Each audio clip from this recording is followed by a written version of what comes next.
Welcome back, Lion Golf Academy members and guests. In yesterday's video, we got a comment from a channel subscriber, Ma34711. I love how you talk about the golf swing being a game about compensations and making them fit yourself. Please do a review on last week's Senior Tour winner, Tommy Gainey. How does that swing work? I think it's great for the Senior Tour to have players like him. I personally don't wear any glove, but I've tried two gloves before because of Mr. Gainey.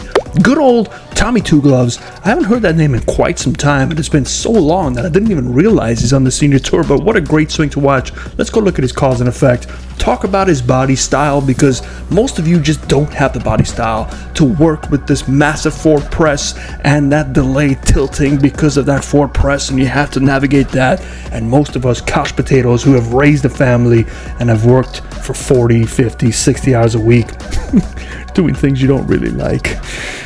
Well, let's just get going. This isn't Oprah. Tommy Gainey, Two Gloves Tommy on the screen, and you know, I hear it all the time from comments and from subjects that I cover on videos doing cause and effect that those with the severe side bend, the excessive tilt, they're not going to have a long career. I hear it all the time, but you guys forget that this is their livelihood. They're there 50, 60, sometimes 70 hours a week practicing, hitting golf balls, working on their body, working out, where most of us, I would shy away from this from the average golfer because we don't have their lifestyles. We don't have their genes that they work with, not the Levi's, but you know what I'm saying, the DNA. We don't have that, but we also don't have the work ethic that they have and the natural ability to strike the ball like they do. So if you are watching this channel routinely, you know my theory about strong grips, you know my theory about forward pressing. It's not ideal for the average golfer. Now, can average golfers get away with it? Sure, you can do anything you want as long as you can repeat it and make the same compensations within reason to give you a controlled miss.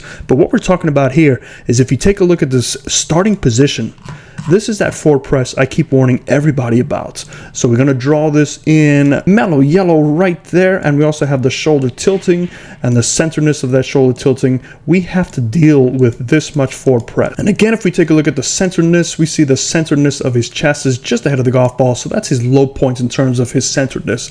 Now his low point in terms of his tilting is way out in front, so you would have to do some severe compensations. One of the compensations I see that some amateurs do make is they get that low point way too far ahead. They split the difference. The center of the chest is here, but then that ball position has shifted way back, and they have to get, you know who's coming to dinner. The next compensation I do see is one that's a little less common for the amateurs, but more common for the best in the world, is we see their center point kind of stay there, but their tilt very much so down at the impact, pushing their hands out in front, getting an excessive forward press. But this only works if you have a very strong grip. So you take a look at his grip, obviously it is very strong, and I've made multiple videos covering this, so I can happily say that a majority of my viewers that watch me all the time probably know more about cause and effect than a majority of teaching pros out there, specifically ones that teach methods. So we're going to see now an impact. You're going to see this exaggerated tilting. So watch the centerness. The centerness doesn't shift much, so it's in the same place. It's slightly ahead, but this is that tilt I'm talking about. Right there, we see an extreme amount of tilt, pushing the hands way out in front, getting that forward press even more so. But he can only do this with a strong grip because his body is now helping square that club face more so than his hands. And we see that hand hold on to it. We see well past the impact, he still has somewhat of a forward press related to that tilting. So he's carrying that forward press over much longer. It only passes through right about here, but look at the amount of tilt. That is Noseville for amateur golfers. Right there, that's just asking for trouble. But here we have a guy that's been playing competitively at the highest level for 30 years. So you're telling me that he's going to go away? What does he have left? 4 or 5 years left in the Senior Tour? Even if it goes south, he's got a pretty good 30-year career. So let's break down his cause and effect from down the line. So what we're going to do is look at an older swing of his, meaning it's when he was younger. So we see that that club shaft is running pretty close to perpendicular, which will put some pressure on his shoulders to remain perpendicular.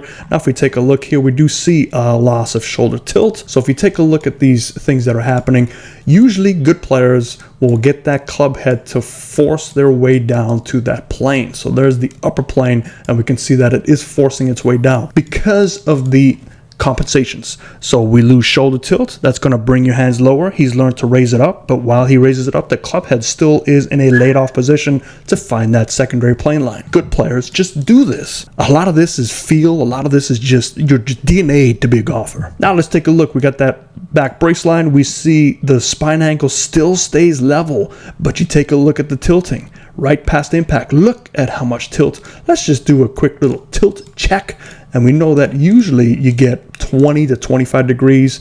There is his past impact, and it is at 68 degrees. Let's go to the top of his swing here, and it is at 33 degrees. So here we have 35 degrees of excess tilt. Now, couch potatoes out there, you try and get that strong grip forward shaft lean and you make this compensation, this is definitely asking for issues down in your lower back because you just don't have the DNA to do this. And if you think you do, and you had a full-time job and you raised a family, you don't. Sorry. But let's just compare this. Let's go back to that first video because this is his most recent swing. And we're going to take a look at, did we change much as he is now a senior? So there's our lines. We're going to take a look, and we see this one is just a slight bit toe heavy. So we know we need some room to make all this tilting happen. So if you take a look at those with strong grips forward shaft lean, you'll probably see them set up more on their toes because they need a little bit more room to tilt and carry that angle down. But let's take a look at down at impact. Most important thing, do we still, at the age of 50s. Let's get this up in yellow. We see that shoulder tilt is leveled out compared to his spine angle. So we're at 32.